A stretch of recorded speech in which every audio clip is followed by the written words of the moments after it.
What's going on, ladies and gentlemen? It's Daniel, and welcome back to another video. We're doing the race review from the second race at Darlington, the Toyota 500 at Darlington. And as you can tell by the tone of my voice, I am not a happy camper, especially at one driver named Kyle Busch. Before we discuss any of the race and all the other incidents that happened in this race, I want to first talk about the Kyle Busch and Chase Elliott incident. So, coming down the front stretch on the restart, Chase Elliott is about to make a pass on Kyle Busch. And Kyle Busch makes a big mistake and decides to misjudge it. Not decides, he misjudges it. And he gets into Chase Elliott and spins Chase Elliott down into the inside wall. And I'm thinking you're an idiot and a stupid fucking moron for that. But yeah, I was a little bit pissed off at Kyle Busch at the time. And I'm still kind of pissed off at Kyle Busch. How do you misjudge that? How? How do you misjudge it that bad? However, I will give him props for taking responsibility for the mistake. Because to be honest with you, I would not completely take responsibility for my mistake myself, but I am glad he took responsibility and matured in that instance. He did get a little bit heated with Matt Yoakum, but I'm still a little bit upset that Chase Elliott got turned, because Chase Elliott had a shot to win this dang thing. He was fast all night long.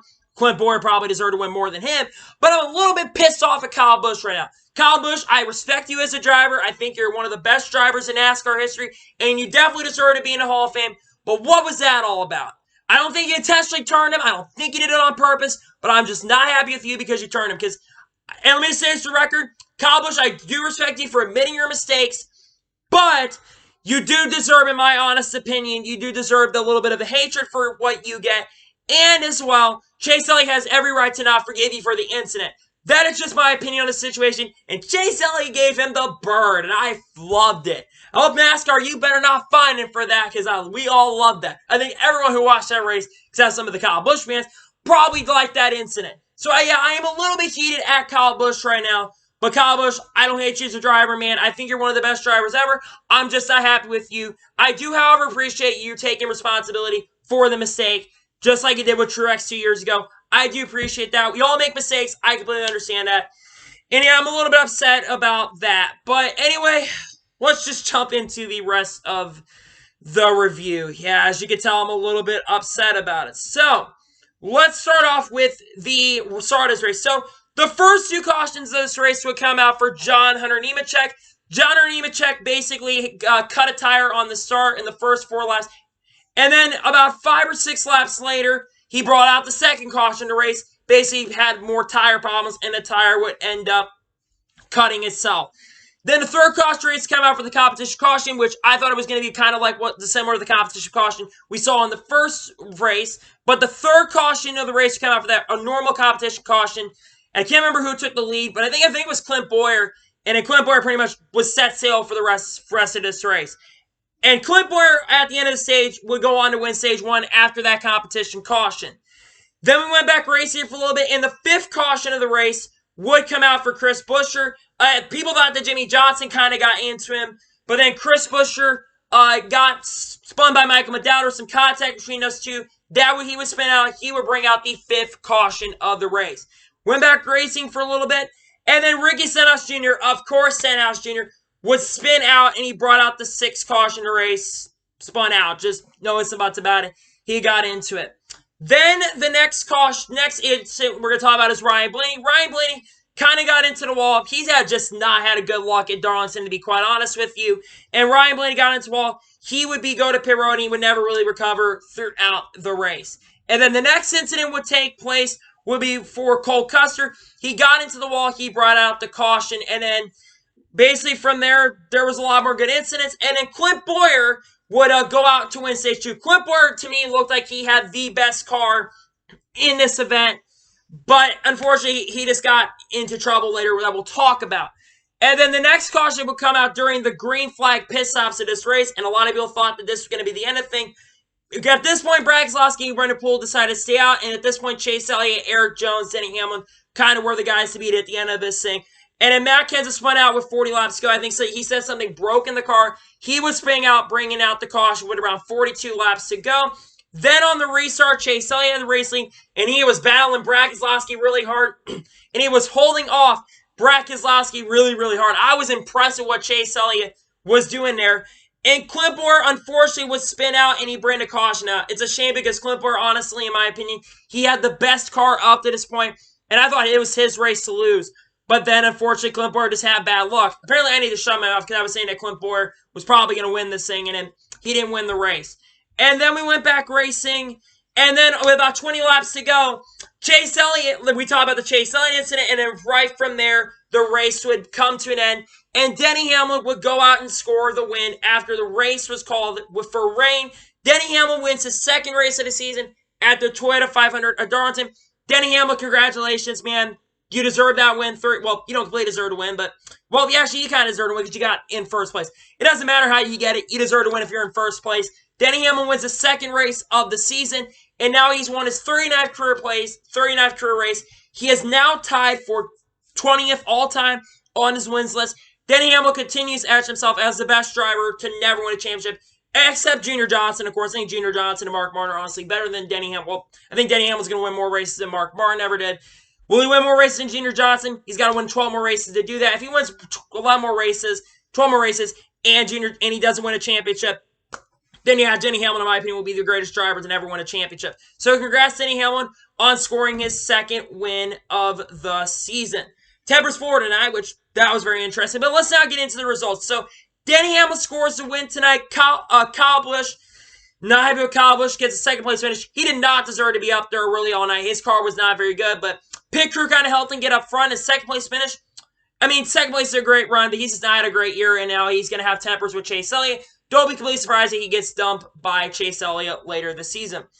Kevin Harvick with the third place run.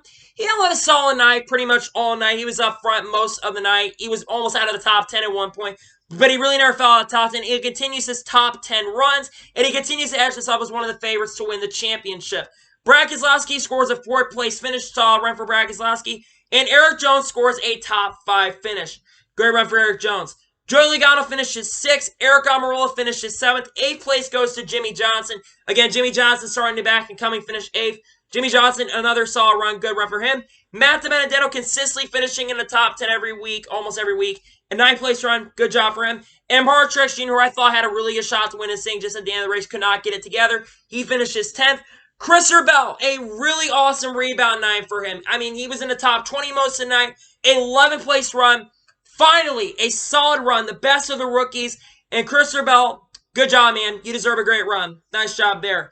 William Byron finishes 12th. I thought he was going to have a better car, to be quite honest with you. I thought he was going to have a top 5 car. Unfortunately, William Byron does not have a better run than I thought he was going to have. 12th place, so not a bad run. 13th goes to Tyler Reddick, top 15 run. I think he's an outside playoff contender, to be honest with you. He wasn't as good as he was in the race at Darlington and in the last 2 races, but 13th place, that's still a good run. Ryan Newman finishes 14th. 15th goes to Kurt Busch. Bubba Wallace with a 16th place run. Not too bad for Bubba Wallace. 17 goes to Michael McDowell with a 17th place finish. Wow, did not think that he was finished that high up. That's impressive there. Alex Bowman gets an 18th place finish. Very disappointing. He looked like he had the car to beat at the beginning of this thing, other than maybe Clint Bowyer. But Alex Bowman after he hit that wall, his car fell off a cliff, and he never really had the competitive stride that he had at the beginning of the race.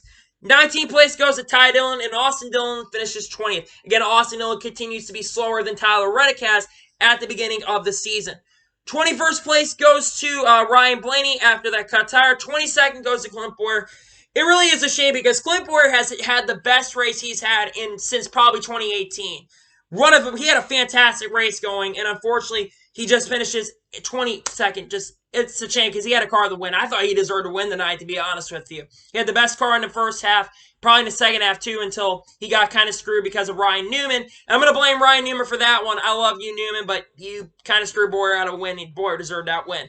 Chris Buescher finishes 23rd. 24th goes to Corey LaJoie. 25th goes to Ricky Stenhouse Jr. 26th, Quinn Houck. 27th, Daniel Suarez. 20th, J.J. Yeley. 29th, Joey Gase. And Matt Kenseth finishes 30th after his valve. I think something broke on the tires. 31st place goes to Cole Custer. 32nd, Greg Gaulding. 33rd goes to Timmy Hill. 34th, Garrett Smithley. 35th, John Hernimacek after he had his issues. BJ McLeod, 36. Brennan Poole finished 37. I don't know what happened to Brennan Poole. He was in the top 5 at one point. But again, he fell a couple last time. I think he had an issue. 38th place goes to Chase Elliott. That's a shame there. And 39th place goes to Ryan Preece. Now, let's give you my opinion of the race. Let's first talk about some of the cool things that happened. You had comers and goers in this race. This race really, at the end of it, became unpredictable. Because at one point, it looked like Alex Bowman had the car to beat. It looked like, at one point, Kevin Harvick was the car to beat. And then Eric Jones at one point, but his car fell off a rock. Then Chase Elliott. There was really unpredictable who was honestly going to win this race, and then I thought Chase Elliott was going to win this race. And just his bad luck, he just continues to have bad luck every single time, man. And it looked like he was going to win. And yeah, like I said, I talked about the Kyle Busch incident. Even with the Kyle Busch incident and the race ending because of the rain with 20 laps to go, I'm going to give this race a 9 out of 10. I'm still giving it a really high score. I thought Darlington was really good. The season continues to be very unpredictable. We had a fox on the track, for God's sakes, which is really, really interesting. And it sucks for Chase, because again, he had a really good shot to win this thing. But congrats to Denny Hamlin scoring the win, 9.5 out of 10. Racing was solid all throughout the night. And I'm really excited to see what happens when we do run the Coca-Cola 600 at Charlotte. So yeah, that is going to be my review from the Toyota 500K. I want to thank you guys for watching today's video. Please like and subscribe to the channel, notifications so you can be notified when a video does go live on my channel. Follow me on Twitter, Facebook, and Instagram. Links in the description below for that. And comment your thoughts on tonight's race. What did you think of tonight's race? Let me know in the comments below. So anyway, I want to thank you guys for watching today's video. And I will see you guys next time. Take care, everybody.